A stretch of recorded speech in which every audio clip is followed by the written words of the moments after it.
Tonight on CTV News at 5. It's a phenomenon that unfortunately has gone unchecked and has changed. And so now we're seeing different versions. We're seeing a lot of online misogyny. From comments to confrontations, there's work to be done to tackle gender-based violence in the workplace. I was the one out of my two siblings that didn't get the disease. I think it's important to advocate for everybody else since I'm the able-bodied person. For her family, a maritime woman walks the walk to raise awareness about Huntington's disease. The neighborhood just seems to love it. We get people taking pictures in there with their kids and pets. And welcome to the Hobbit House. Residents love the latest addition to their Dartmouth neighborhood. Well, much like the Shire, it has greened up around the Maritimes. More showers on the way to help out. Live from the Maritimes News Center, this is CTV News at 5. Good evening and welcome to CTV News at 5. I'm Maria Panopoulos. Thank you for joining us. First at 5 tonight, Connecting for Action. Academics and community leaders have come together this week to focus on gender-based violence in the workplace. From online harassment to in-person attacks, women, especially in public-facing jobs, for example, politics, face an increased rate of hostility on the job. As CTV's Emma Convey reports, today's conference aims to start a conversation and break down barriers. Hi, Emma. Hi, Maria. Experts have labeled gender-based violence an epidemic throughout the Maritimes. Leaders, community members, and students that attended today's conference have seen this firsthand, and their focus isn't just education, but action. Connecting for Action, a free two-day conference at Mount St. Vincent University, focuses on gender-based violence in leadership. Gender-based violence is an epidemic in the province, and we know it's a really difficult scenario for women and gender diverse and equity seeking groups across the country, and we're trying to continue to find ways to change that. As a former politician, Mary Rita Holland has experienced this firsthand. Public interaction of the job could be difficult to navigate. She's grateful for a team that supported her, but still. The parts that were the hardest to tolerate were the things that happened from colleagues or sort of in committee meetings, and the comments about my gender, the comments about the ways that women are sort of used in those roles to take on certain areas, certain policy areas. So, for example, anything to do with childcare or anything to do with what would be considered a woman's issue was something that came to me. The harm became too much online, and she eventually removed herself from social media. She's not alone. It's taking place inside legislatures, inside municipal councils, but it's also taking place online as well. And it's a big, big problem because, as research demonstrates, it is deterring political candidates from thinking about running for office. Tracy Rainey, who spoke at today's conference, says politicians and councillors are leaving due to hostility. What we really want to look at is where are the gaps, where are the loopholes in these policies, and how can they be improved to really adequately address the harassment, the intimidation, the violence that a lot of politicians are facing. The conference is an opportunity to bring the message to younger generations. My goal is to be a social worker, and I think this event will give me all kinds of insight on gender-based violence, as that's also what I want to specialize in. 1 in 3 women and gender diverse people are affected by gender-based violence, and that creates ripples that last generations. And so it really affects us all, and I think everybody has something to learn. The main goal over the next 2 days is to build the relationships and create a community to bring changes forward in workplaces and legislatures. Maria. Thank you very much, Emma. CTV's Emma Convey for us in the News Center this evening. All right, turning our attention to the anchor desk now, where Todd Battis is standing by with a look at the day's headlines. Hi, Todd. Hi there, Maria. Happy Tuesday. With a new council being sworn in next week in St. John, there are plenty of questions surrounding what councillors will tackle first. Many challenges revolve around safety, of course, increasing poverty, substance abuse, and mental health issues. We'll ask some first-time councillors for their thoughts coming up at 6 o'clock. Tonight, people in a Cape Breton community are applauding the efforts of their firefighters. They discovered a service dog in a burned-out building after flames swept through. The rescue, all of it, on video. It's amazing. You're going to want to see it. We have it for you tonight at 6 o'clock. Well, arguing that commuters deserve a break from Harbour Ferry fares because of recent disruptions in service wasn't enough to sway a majority of city councillors in Halifax to go for the idea, some saying the cost was too high to taxpayers. We'll tell you about one councillor's fight and what others were having to say about it in your newscast. Caleb Mitchell is in the Weather Centre, where beautiful sunshine today, and you're watching for some thunderstorms that may ripple across the border. Yeah, that's right. I mean, we have a couple thunderstorms headed into northwestern New Brunswick as we're making our way into this evening. On watches or warnings with those at last check-in. Story today for temperatures around the Maritimes was warmer in the west, cooler in the east, where the sun broke through. And in those western areas that were a little bit more sheltered out of a north and northwest wind off of cooler ocean waters, temperatures came up towards the low to mid-20s. Those in Prince Edward Island, though, those in parts of the east of Nova Scotia, especially Cape Breton, much cooler in comparison.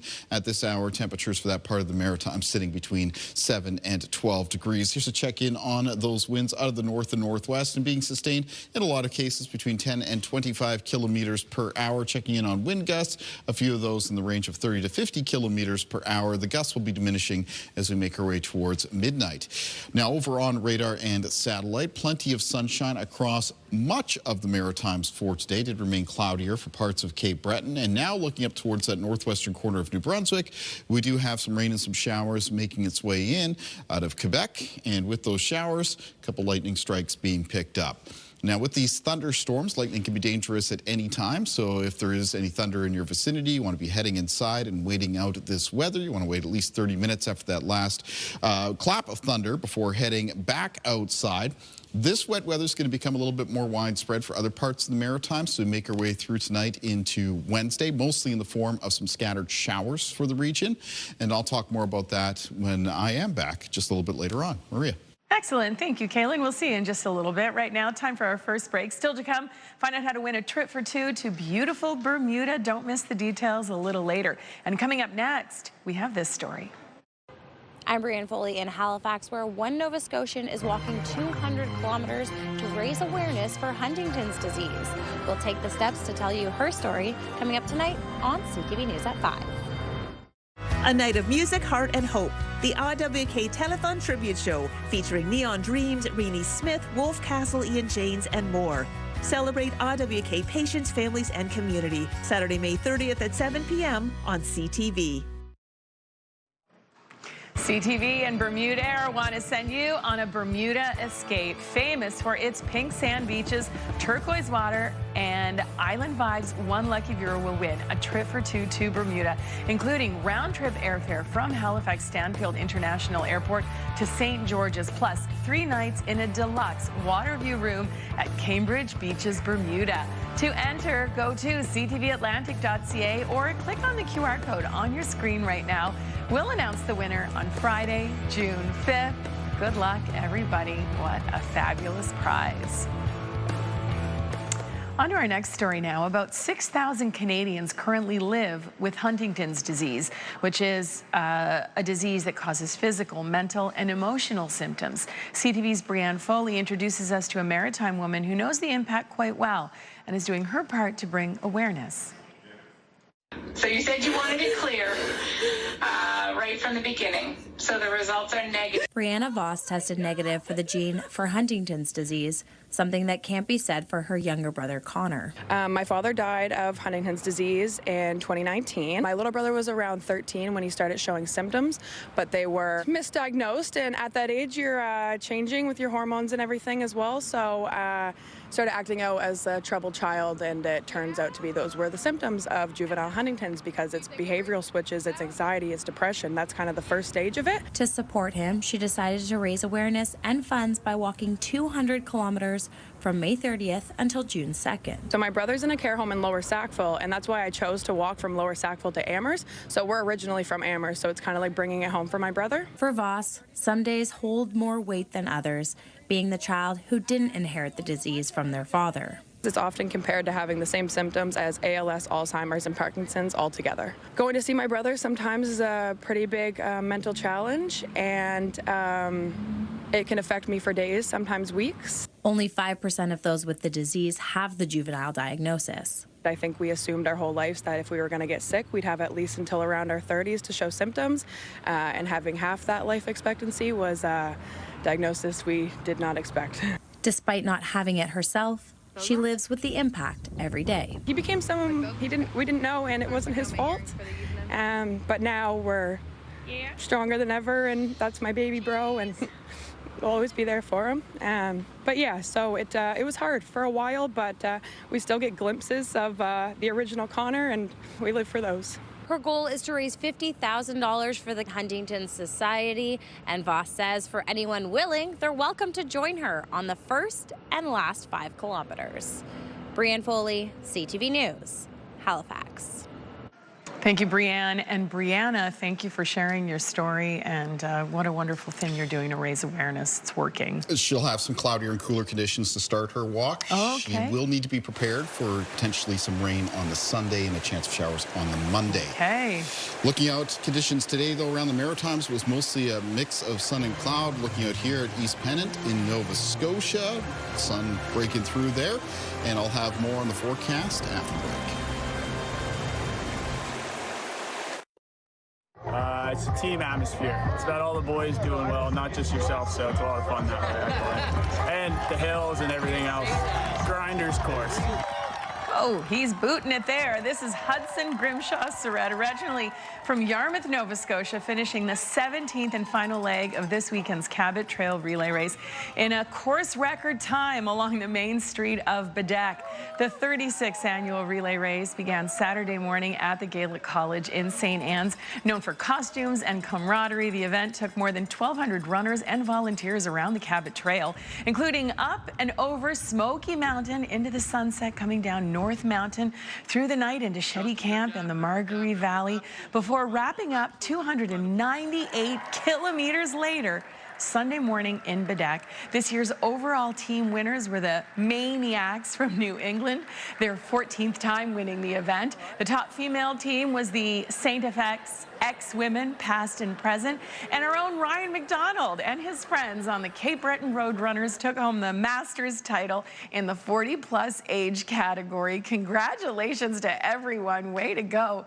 Ryan, my goodness, he is just, I mean, we're so proud of him. Proud of all the runners, but it's fun to see Ryan's name up there in stars, too. Yeah, he's been training, working so hard of it over years, I guess, now at this point. Maria was happy to see the weather largely cooperated for the relay race. They probably wouldn't have minded it if it was a little bit cloudier during the days, honestly, because it was very sunny out there both Saturday and Sunday. Speaking of sunshine, looking at some beautiful scenes here in Harvey, New Brunswick, as we take a look at our sunrise and sunset times. And, well, it was sunny and warmer for large areas of New Brunswick and western Nova Scotia for today. It was cooler for Prince Edward Island, eastern areas of Nova Scotia. And now this evening, we do have some showers starting to return up around the northwest of New Brunswick. And with those showers, a risk of some thunderstorms. And that's with the low pressure system and associated weather fronts with it. That's making its way through western areas of Quebec at the moment. Let's take a closer look at things on radar right now and keep track of that wet weather. So filling in right now from the area from Campbellton, Dalhousie, and probably on the doorstep of Grand Falls. Edmundston already seeing some rain falling, and we can see a few lightning strikes being picked up as this area of showers approaches that northwestern corner of New Brunswick. So you might want to head inside and wait that thunder and lightning out. Taking a look at our timeline for cloud cover and precipitation, that's where it starts in the Maritimes this evening, but the showers will become more widespread as we move through tonight and into Wednesday. By the time we get to around midnight, scattered showers across much of New Brunswick. There may still be a few downpours and a low risk of a thunderstorm with these showers, even all the way up until around midnight. So a low chance that even Fredericton later tonight, there could be a rumble of thunder as this wet weather moves in. There'll be some showers that fill into Prince Edward Island, and then during the overnight, those showers crossing PEI, exiting out of New Brunswick, and making their way across northern eastern areas of Nova Scotia. So first thing Wednesday morning, the highest chance of showers in the Maritimes is going to be around Prince Edward Island and the north and east of Nova Scotia. Making our way into Wednesday afternoon, it's cloudy with sunny breaks with the most extensive sunny breaks in the southwestern corner of New Brunswick and western areas of Nova Scotia. And where the sun does shine through for that part of the Maritimes, temperatures can be warmer. Other areas, though, that remain on the cloudier side and have the occasional shower move through, temperatures are going to be cooler. And that's especially true for eastern parts of the region, Prince Edward Island, eastern areas of Nova Scotia. There will be a further chance of some spotty showers as we make our way through Wednesday afternoon into Wednesday evening. Very scattered in their coverage, though, as far as those showers go. And then some returning showers and even a little bit of rain in the forecast for Thursday for the Maritimes. Winds in the forecast for tonight. They start to change direction as we make our way towards and after midnight, becoming more easterly across a good portion of the region. And tomorrow's winds out of the east for the province of New Brunswick and mostly out of the southeast for Prince Edward Island and Nova Scotia. They'll be sustained 10 to 20 kilometers per hour with gusts between 20 and 40. Low temperatures in the forecast for tonight around the Maritimes. For many areas, will be in the range of 8 to 12 degrees. Cooler for Prince Edward Island, the east of Nova Scotia. There, some low temperatures between 4 and 8. And here's a look at the high temperatures for Wednesday, where the sun breaks through in the southwest of New Brunswick. Some high temperatures get up into the 20s. The remainder of New Brunswick, though, with high temperatures mostly 10 to 16 degrees, around 12 for Charlottetown and Prince Edward Island for tomorrow. Eastern areas of Nova Scotia with high temperatures mostly between 7 and 12 degrees. And then into the west and southwest of Nova Scotia, where the sun breaks through, some of the high temperatures could get up to the high teens and low 20s. Let's go to our weather watcher for tonight. And tonight's weather watcher is coming in from 8-year-old Josh Watt from Milton, Nova Scotia. Josh has sent us a drawing of going out and doing some spring fishing. I hope the fish were biting, Josh. And weather watchers can come in anytime to CTV Weather Watchers, P.O. Box 1653, Halifax, Nova Scotia, B3J2Z4, or email kaylin.mitchell@bellmedia.ca. Maria. Thank you, Kaylin. So a little strength training can go a long way. Just ask 101-year-old Barbara, who faithfully attends fitness classes twice a week. CTV's Lauren Stallone makes the introductions.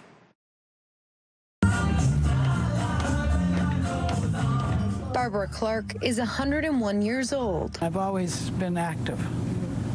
That's the secret. When she's not gardening or playing the piano, Clark is here, exercising. I think everybody should take exercises. I started a long time ago. Clark says she played golf to keep fit in her earlier years. Her last game nearly a decade ago when she was 92. It wasn't a very stellar game, believe me. Now she's traded in her golf clubs for dumbbells and trains with other dedicated seniors twice a week at Chartwell Dorchester Terrace. It gives them the ability to be more independent and to move and to have less assistance. They really notice a big difference here. They've all increased their weights. The classes include a warm-up, strength training, balance exercises, and stretching. It involves everything. I don't miss a muscle group. Experts say strength training can improve balance, independence, and brain health for older patients. Weightlifting can improve cognition, including executive function, which refers to our ability to think, plan, make decisions, our memory, and our attention. And this is true in healthy, preclinical and clinical older adult populations. And so sort of keeping sharp as we age is really important. And for anyone who says they are too busy to exercise. What do I say to them? Oh, I wouldn't like to tell you. So Clark left me no option but to join in. And it turns out, keeping up with a 101-year-old is harder than it looks. It keeps me young. Lauren Stallone, CTV News. Well done, Barbara. Time for our final break here. When we come back, a tiny home that's turning heads. She can get in. I can open it. Love of whimsy draws neighbors in with her Hobbit house. A closer look at her front yard fairy tale next. A Dartmouth homeowner has turned her front lawn into a neighborhood attraction. As CTV's Paul DeWitt shows us, she used her big imagination to build a tiny Hobbit home. Look over here. Hi, I'm Nikki. I'm a mother of 3 from Dartmouth, and this is my garden. I've lived here for 8 years, and gardening is one of my favorite things. When we moved in here, there was very little flowers or shrubs or anything, but there was the cedar bush on the corner. And that was one of the only things on the property, which I've been told by my neighbor has been here since the 70s. So it's a very old bush. This past year, the snowplow kind of did a bit of damage to it. The city was really good about it. The snowplow company was great about it. They offered to help fix it, but how do you fix a bush? So we were like, okay, what can we do creatively to make this look good while still keeping, you know, half of the bush still intact? Because my kids do play in it. So we were looking at it, and the shape of how the plow kind of pushed it in, like caved it in, looked like where like a hobbit house or a hobbit door would be. So we were like, oh, let's make a little hobbit door. The kids play in the bush anyway. Let's make a little fort out of it. After we kind of saw the damage from the plow, I just started making this inside from stuff I had laying around the house, to be honest. Lumber and other things. I had to buy a couple things, but we just started making it, and after the spring it got warmer, we just installed it. And lately we've been putting in the little garden and the stepping stones and the little fun things here and there, the solar lights. The neighborhood just seems to love it. We get people taking pictures in there with their like kids and pets. A lot of people have come up to me and said how much they like it. And they knew about the damage from the plow, so I think they knew why we did it too. I think it's amazing. It has really brought all the kids in the neighborhood together. Nikki is very creative, and every week you come out and you see something that's been added on, so it's really great. We love it. My daughter and I are big fans, huge fans of the whimsy, and it adds a little bit of imagination, and it's a wonderful thing. I hope it becomes a trend in the neighborhood. I had a lot of fun making it, and the kids love it so much that I wish I had actually more property so I can make more of them. We wish you had more property to make more of them. Make a Hobbit village, Nikki. You're amazing. It looks great. It's so magical. I just love it. Picking up some landscaping tips from looking at it from my own yard. Yeah, that Hobbit house has a nicer front lawn than I do. It's true. They did a really nice job with it. I like the little Beautiful patio work. stones leading up to it. Yeah, and the kids, of course, having a blast with it. We've got some change on the horizon for our weather here in the Maritimes. Got some showery conditions coming up over the next couple of days and turning cooler as well to finish off the month of May. So we'll be talking more about that coming up CTV News at 6. We'll see you at 6, Kaylin. I'll see you tomorrow. Have a great night, everybody. The national news is next.